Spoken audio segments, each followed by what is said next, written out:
শুধু যে রক্তের সম্পর্ক থাকলেই সেই তোমার আপন আর সেই তোমার বিপদে এসে পাশে দাঁড়াবে, এমনকি সেই তোমার একদম নিঃস্বার্থ ভালোবাসে, সেটা কিন্তু আমাদের একেবারেই ভুল ধারণা।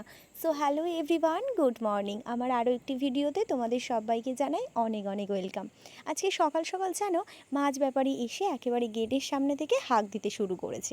শাশুড়ি মা স্কুলে যাওয়া বাদ দিয়ে মাছওয়ালার পিছন পিছন দৌড়ে গিয়ে দেখলো কী কী মাছ রয়েছে। আমি জানো তো তেমন একটা ভালো মন্দ মাছ ঠিকঠাক চিনি না, কিন্তু ওই যে মাছটা দেখে মনে হলো যে খুব একটা যে খারাপ হবে তা কিন্তু না। তো মাছ কোনো কিছু নেওয়া হলো না, শুধু ওই চিংড়ি মাছ নেওয়া হয়েছে। তো এদিকে রান্না আমার প্রায় হয়ে এসেছে, হাতে একটু সময় ছিল, সেজন্য আমি এদিকে ওই চিংড়ি মাছটা কেটে ধুয়ে বেছে একেবারেই ভাজাও করে নিলাম। কিছু কিছু সময় আমাদের আপনজনেরাও যে আপন হয়ে ওঠে না গো, তখন কিন্তু পরই আমাদের আপন হয়। আমাদের আপনজনেরা কখন মানে যে পর হয় তখন ঠিক বোঝা যায় যখন আমরা কোনো বড়সড় বিপদে না পড়ছি।